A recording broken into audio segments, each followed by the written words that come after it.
Very good morning, Sat Sri Akal, welcome to all. Indian penal code जो है हम लोग already number of videos already upload कर चुके हैं and today we are going to start with the section 493 of Indian penal code as well as 496, जो कि almost काफ़ी जो हमारे चैप्टर्स हैं वो ख़त्म हो चुके हैं। तो आज हम लोग मैरिज के रिगार्डिंग, बाइगेमी के रिगार्डिंग, एडल्ट्री के रिगार्डिंग उस टॉपिक को हम लोग स्टार्ट करने वाले हैं। तो सिर्फ आज दो सेक्शन लोग कवर करेंगे, दैट इज 493 एंड 496, क्योंकि इनका दोनों का आपस में थोड़ा सा रिलेशन है, इसलिए हम लोग उसको पहले कवर करेंगे, राइट। तो स्टार्ट करते हैं 493 ऑफ इंडियन पैनल कोड के regarding. As per the language of the section is concern, वो कह रही है कि इफ अ मैन, यहाँ पर एक इंपॉर्टेंट जो कंसेप्ट है वो है कि 493 में सिर्फ मैन ही लाइबल होगा, वुमन लाइबल नहीं होगी। लेकिन 496 में दोनों को सेम पोजीशन पर रखा गया है, दोनों को पनिशमेंट होगी जो भी जिसको डिसीट करेगा। लेकिन यहाँ पर 493 में सिर्फ जो मेल पर्सन है सिर्फ उसी को सजा का जो है उसका प्रावधान जो है सेक्शंस में दिया गया है। नाउ 493 कहता है क्या है? It says that if a man deceits a woman, deceit धोखा, फ्रॉड, अगर कोई मैन किसी वुमन को डिसीट कर रहा है ताकि वो बिलीव कर सके कि she is lawfully married to him. अब मैन डिसीड कर रहा है, दैट मीन्स उसकी जो इंटेंशन है वो क्लियर है, वो डिसीड कर रहा है उस वुमन को ताकि वो ये बिलीव कर सके कि वो वुमन उस मेल के साथ लॉफुली मैरिड है। और बिलीव के बाद, and believing that she is, अब वो बिलीव तो कर चुकी है, under that believe she started cohabiting with the man and started making a sexual intercourse with that man। अब ये इंग्रेडिएंट कहां पर कंप्लीट हो रहा है? तो अगर ये इंग्रेडिएंट कंप्लीट हो रहे हैं तो मैन जो है बेसिकली वो 493 में लायबल होगा। उसकी सेक्शन जो है इसी सेक्शंस में सजा दी गई है 10 साल, और इन एडिशन जो है उसके रिगार्डिंग उसको फाइन भी जो है वो रखा गया है। जो 493 की बात करें उसमें we have number of cases जो आज हम लोग कवर करेंगे, starting with Ramchandra Bhagat versus state of Jharkhand. Court ने कहा कि बेसिकली जो डिसीट है उसका मीनिंग क्या है, उसको डिफाइन किया गया है डिसीट को। डिसीट कहता है कि वो है, डिसीट का मतलब क्या है कि फॉल्स स्टेटमेंट ऑफ फैक्ट, जो अपने आप में जो फैक्ट है वो फॉल्स है। तो false statement of fact made by a person, कौन सा पर्सन? मेल पर्सन, नोइंगली, उसको नॉलेज है that with the intention that it is acted upon it. उसको पता है कि मैं अगर वो जो फॉल्स स्टेटमेंट दे रहा हूं और वो इसके ऊपर अगर उसने बिलीव कर लिया उस वुमन ने, तो वो ऑफेंस कंप्लीट कर रहा है, दैट इज डिसीट। नाउ अगर हम इस सेक्शन की बात करें तो we have a ingredient, like first ingredient क्या है, जो ऑफेंस है वो कौन कमिट कर रहा है? Male person, that man has committed an offence. Second ingredient क्या है? डिसीट, जो मैन है वो डिसीट कर रहा है वुमन को ताकि उसको फॉल्स बिलीफ दे रहा है, और उस फॉल्स बिलीफ में वो थर्ड इंग्रेडिएंट क्या है कि वो कोहैबिट कर रही है, वो सेक्सुअल इंटरकोर्स कर रही है उस वुमन के साथ। तो फर्स्ट मैन कमिट कर रहा है, सेकंड डिसीट मैन के थ्रू जा रही है, और under that belief third ingredient क्या है? वो सेक्सुअल इंटरकोर्स कर रही है। तो ये हमारे इंग्रेडिएंट्स है। वी हैव अ डिसीट की अगर हम बात करें तो डिसीट में जो इंटेंशंस है वो काफ़ी इंपॉर्टेंट रोल प्ले करती है, क्योंकि वो इनिशियल स्टेज पर ही उसके जो है वो डिसीट करने की वो मनसा जो है वो क्लियर है उसकी, राइट। तो we have a case that is Karna Subramaniam versus J Rama Lakshmi, काफ़ी इंपॉर्टेंट केस है। कोर्ट ने कहा कि डिसीटफुल इंटेंशन जो है वो must exist on the part of the husband. तो जो मेल पर्सन है, जो क्योंकि वुमन तो ये बिलीव करेगी मैं उसके साथ लीगली मैरिड हूं, दैट मींस वो हस्बैंड ही हुआ ना उसका। तो वो जो हस्बैंड है उसकी डिसीटफुल इंटेंशन होनी चाहिए। This means if the husband is having no deceitful intention, ये काफी इंपॉर्टेंट केस है। लॉ कह रहा है, जजेस ने कहा कि अगर उस हस्बैंड की डिसीटफुल इंटेंशन ही नहीं है तो नेचुरल कहा है जो 493 है उसका इंग्रेडिएंट जो है वो खत्म हो गया, क्योंकि सेकंड इंग्रेडिएंट क्या था? Deceitful intention. अगर डिसीटफुल इंटेंशन ही नहीं है उसकी, उसको खुद ही नहीं पता कि वो फॉल्स कर रहा है, तो सिंपल ये ऑफेंस के लिए वो मेल लायबल नहीं होगा। तो it says that this means if the husband is having no deceitful intention at the time of the marriage, that is important. At the time of the marriage deceitful intention चाहिए हमें। अगर उस समय जब वो मैरिज की उसने, उसको खुद को ही नहीं पता, उसकी डिसीटफुल इंटेंशन ही नहीं है, तो मैन लायबल नहीं होगा। तो eight the time of marriage is an important word. हम उस स्टेज पर चेक करेंगे कि eight the time of marriage उसकी डिसीटफुल इंटेंशन थी या नहीं थी। अगर नहीं थी तो नेचुरल बात है वो लायबल नहीं होगा। Then we have another case, जो हम लोग बात कर रहे हैं फॉल्स बिलीफ के रिगार्डिंग। तो लॉ कहता है कि डिसेप्शन जो है वो कॉज्ड कौन कर रहा है? By a man must lead the woman. उस डिसीटफुल इंटेंशन से वुमन लीड कर रही है ये बिलीव करके कि वो लॉफुली मैरिड है उस पर्सन के साथ। तो ओनली डिसीटफुल इंटेंशन सफिशिएंट नहीं है इस सेक्शन के रिगार्डिंग।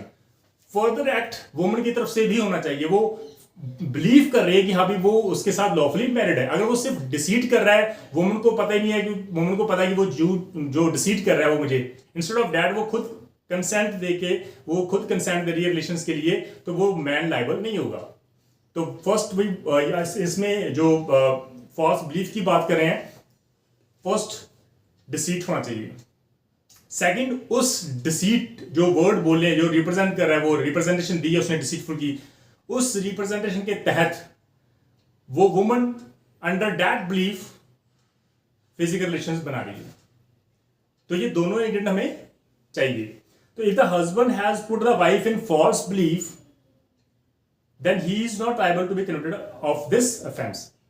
तो ये इंपॉर्टेंट है। अगर वो husband has not put the wife to be deceit, अगर वो धोखा ही नहीं दे रहा at the time of marriage, तो वो जो मैन है वो लायबल नहीं होगा।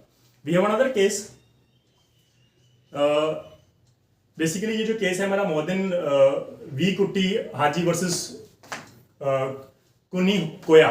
इस केस में कोर्ट ने सिर्फ इसने नॉर्मल सी बात की कि only deceit intention on the part of the husband is not sufficient, it must accompanied with the inducement and the consent of the woman under the belief that she has a lawfully married with that man, और उस belief के अंदर वो physical relation बना रही है। तो ये सब कुछ हमें चाहिए। We have another case, Amritya Goritya versus Trilokan Pradhan. इस केस में कोर्ट ने कहा वुमन जो थी वो पहले ही अवेयर थी कि जो उसका हस्बैंड है जिसके साथ उसने लॉफुली मैरिड की है, एक्चुअल में वो उसके साथ डिसीट कर रहा है। तो वुमन जो थी was aware of the fact that she was not lawfully married to him, but instead of that she was cohabiting with that man. तो लॉ कहता है कि बेसिकली अगर वो सेक्शुअल इंटरकोर्स हो रहा है तो वो तो विद कंसेंट है, और उसको पता है कि वो जो डिसीट कर रहा है वो उसको पहले ही पता है, इसलिए मैन लायबल नहीं माना जाएगा। सो कोहैबिटेशन और sexual intercourse is the most important ingredient in the section 493। अगर ये मिसिंग है तो मैन लायबल नहीं होगा। सिर्फ डिसीट होना is not sufficient, it further complete with the cohabitation and sexual intercourse. और वुमन को ये जानकारी बिल्कुल नहीं होनी चाहिए कि वो जो है उसकी लॉफुल मैरिज नहीं है। शी मस्ट अंडर बिलीव कि उसको लॉफुली मैरिड है, वो उसको कंसेंट देखिए, राइट। तो ये काफी इंपॉर्टेंट है। We have another case, Raghunath Pathe versus state. इस केस में भी कोर्ट ने कहा कि बेसिकली इंड्यूसमेंट जहाँ कोहैबिटेशन जो है और जो सेक्सुअल इंटरकोर्स है is necessary done by a man, man की तरफ से होना चाहिए, राइट। टू बी बिलीव, और वो किसके अंडर से to be believe for the offense under section 463। ये इंपॉर्टेंट है कि फिजिकल रिलेशन बनना जरूरी है अंडर द डिसीट, और वो under the good faith of the woman कि वो लॉफुली मैरिड है। ये हमें चाहिए इंग्रेडिएंट। तो ये इसकी जो 493 है, इसकी सिंपल जो इसकी पनिशमेंट है दैट इज 10 ईयर पनिशमेंट है, एंड रिगरस नेचर की होनी चाहिए, सिंपल या रिगरस दोनों हो सकती हैं, 10 ईयर्स, और in addition to that fine भी वो पे करेगा। तो we have another case that is, दोबारा रिपीट कर रहे हैं, Ramchandra Bhagat versus state of Jharkhand में कोर्ट ने इसमें फर्दर कहा कि बेसिकली अगर man had promised a woman to marry, सिर्फ प्रॉमिस कर रहा है, और had an agreement to marry her eventually, उसने एग्रीमेंट भी कर लिया मैं आपके साथ बाद में मैरिज भी करवाऊंगा, और 7 साल वो लिव इन रिलेशनशिप में रहे, लिव इन रिलेशनशिप में रहे, अभी उसकी मैरिज नहीं हुई, तो नेचुरल है 493 सेक्शन अट्रैक्ट नहीं होगा, क्योंकि उस वुमन को पता है कि वो लॉफुली मैरिड ही नहीं है उसके साथ, तो 493 तो एप्लीकेबल होगा ही नहीं। Then we have another case, Ravinder Kaur versus Anil Kumar. इस केस में कोर्ट ने कहा कि फैक्ट जो इस केस में है कि man obtained an ex parte divorce, man ने अपनी वाइफ के अगेंस्ट सूट फाइल किया डिवोर्स का और एक्सपर्ट डिग्री ऑब्टेन कर ली कोर्ट से। अब जो हस्बैंड है वो वाइफ को ये बता नहीं रहा कि उसने उसके अगेंस्ट एक्सपर्ट डिग्री डिवोर्स की ले ली है। इंस्टेड ऑफ दैट वो he started cohabiting with that, तो अपनी वाइफ के साथ कोहैबिटेशन कर रहा है, वाइफ उसको अलाउ कर रही है। तो लॉ कहता है कि बेसिकली ये जो सेक्शंस है वो ट्रैक्ट नहीं होगा, ये ट्रैक्ट नहीं होगा। लेकिन यहाँ पर मेरी जो बेसिकली ओपिनियन है उसमें सिर्फ मैं तो इतने कहूँगा कि बेसिकली जो अगर हम बात कर रहे हैं, अगर मैरिज ही सबसिस्ट नहीं कर रही, मैरिज ही सबसिस्ट नहीं कर रही, तो नेचुरल बात है हस्बैंड को पता था कि अब वो उस लेडी का हस्बैंड नहीं है, बट इंस्टेड ऑफ दैट अगर वो कोहैबिट कर रहा है तो वो डिसीट कर रहा है उसके साथ, और वुमन को तो पता ही है वो लॉफुली मैरिड है उसके साथ, तो वो अलाउ कर रही है। लेकिन यहां पर उसकी इंटेंशन क्या है, डिसीट तो कर रहा है ना वो, और डिसीट क्या कर रहा है, सिर्फ रिलेशन के लिए। इसलिए मेरे अकॉर्डिंग जो मेरी ओपिनियन है वो मैंने नोट्स में भी दी है कि भाई यहाँ पर मेरी अकॉर्डिंग जो है वो बेसिकली 493 ट्रैक्ट होगा, बट स्टिल जुडिशरी जो है वो फाइनली उसका डिसीजन माना जाता है। ऑल्दो नंबर ऑफ मिस्टेक्स हुई हैं जो बाद में सुप्रीम कोर्ट द्वारा जो है उसको दुरुस्त किया गया, उसको रॉन्ग जो गलती की उसको सुधारा गया है। तो ऐसा नहीं है कि सभी मास्टर हैं, no one is master in this field, तो गलतियां भी होती हैं, उसको सुधारा भी जाता है, उसको करेक्ट भी किया जाता है। तो we have then next section that is 496। अब ये 496 की अगर बात करें तो ये फर्दर जो है बेसिकली अगर 496 के बात करें सेक्शन की, वो क्या कर है, अ पर्सन वर्ड यूज किया है who with fraud or dishonest intention of knowing to the nature of marriage ceremony। अब यहाँ पर इंपॉर्टेंट क्या है, मैरिज सेरेमनी। लेकिन 493 में इसके सेरेमनी के रिगार्डिंग कोई वर्ड ही नहीं यूज किया गया, उसमें सिर्फ इतना वर्ड यूज किया गया डिसीट कर रहा है मैन, और अंडर दैट डिसीट वो समझ लेगी वो उसका लॉफुल हस्बैंड है, लॉफुली उसके साथ मैरिड है, तो वो उसको अलाउ कर रही है फिजिकल रिलेशन के लिए। लेकिन 496 में जो पर्सन है वो फ्रॉड कमिट कर रहा है, उसकी डिसऑनेस्ट इंटेंशन है, उसको पता है कि जो मैरिज हो रही है, जो सेरेमनीज हम लोग कर रहे हैं, वो सेरेमनीज जो है इटसेल्फ इज नॉट सफिशिएंट, जो मैरिज है वो वैलिड मैरिज नहीं है, उसको पता है। लेकिन वुमन जो है वो बिलीव कर रही है, जब मैन बिलीव कर रहा है, जब वुमन डिसीट कर रही है, क्योंकि वर्ड लिखा है एनी पर्सन। 493 में सिर्फ मैन लाइबल होगा, लेकिन 496 में दोनों लाइबल होगी। अगर वुमन डिसीट कर रही है तो वुमन लाइबल होगी, अगर मैन डिसीट कर रहा है तो मैन लाइबल होगा। दोनों में से जो भी डिसीट कर रहा है उसको पता है कि वो सेरेमनीज जो है वो लीगल सेरेमनीज नहीं है, वो कस्टम जो है उसका वो कस्टमल सेरेमनीज जो है वो प्रॉपर नहीं है। लेकिन इंस्टेड ऑफ दैट अगर वो उसको दूसरे अपोजिट पार्टी को वो फ्रॉड कमिट करके उसके साथ वो बिलीव कर रहा है कि हाँ भी वो मैरिज करे, तो वो 496 में फॉल करेगा, राइट। तो इसके इंग्रेडिएंट क्या है, जो मैन है या वुमन है, मैन और woman must have a fraud और डिसऑनेस्ट इंटेंशन ऑन हिज और her part. That means mens rea is the essence, mens rea is the sense of the offence. सबसे इंपॉर्टेंट पार्ट है, इंटेंशन आपकी होनी चाहिए इनिशियल स्टेज पर। Second ingredient, with such intention वो marriage करवा रहा है, must go through a marriage ceremony. Third ingredient, उसको नॉलेज है कि जो सेरेमनीज वो कर रहा है वो सेरेमनीज के बावजूद भी जो मैरिज है वो वैलिड मैरिज नहीं है। ये 3 इंग्रेडिएंट्स हमारे लिए काफी इंपॉर्टेंट हैं। तो mens rea basically is the essence of this section. Without mens rea हम लोग इस सेक्शंस में किसी भी पर्सन को लायबल नहीं ठहराएंगे। तो इसके हम स्कोप की बात करें तो वो सिर्फ इतनी सी बात करें कि it does not require cohabitation. Like in section 493 cohabitation is the essential ingredient, but in section 496 it is not essential ingredient. यहां पर सिर्फ इतना सा है, आप मैरिज करवा रहे हो, इनिशियल स्टेज पर आपकी इंटेंशन है, डिसऑनेस्ट इंटेंशन है, और आपको पता है कि जो सेरेमनीज हम लोग कर रहे हैं उसके सेरेमनीज के बावजूद भी वो मैरिज वैलिड नहीं है, तो you are liable under section 496। Cohabitation is not necessary in this section. तो we have a case queen versus कुदम। इस केस में कोर्ट ने कहा कि मेंसिया जो है बेसिकली वो एसेंशियल इंग्रेडिएंट है हमारा इस सेक्शन में 496 में। It must be known by the offender. That means offender को at the time of the marriage knowledge चाहिए कि जो मैरिज है वो वैलिड मैरिज नहीं होने वाली। इंस्टेड ऑफ मैरिज कर रहे हैं, सेरेमनीज कर रहे हैं, लेकिन वो मैरिज वैलिड नहीं है। The knowledge of the fact is necessary if in any case the accused is not knowing, accused को खुद को ही नहीं पता कि जो सेरेमनीज है वो वैलिड है या नहीं है, वो सिर्फ परफॉर्म कर रहा है सेरेमनीज को, तो वो नेचुरल बात है, वो लाइबल नहीं होगा 496 में, क्योंकि यहाँ पर उसकी इंटेंशन ही नहीं है। तो डिसऑनेस्ट इंटेंशन हमें इनिशियल स्टेज पर चाहिए, तो ये इंपॉर्टेंट है। इस केस में सिर्फ यही हेल्ड किया गया था कि जो बेसिकली मेंसरी है वो is a sense of this offense, तो इनिशियल स्टेज पर ही मेंसरी चाहिए। अगर वो मेंसरी मिसिंग है तो you are not liable under section 496 of the Indian penal code. We have another case, we have Kailash Singh versus state of Rajasthan का case है हमारे पास।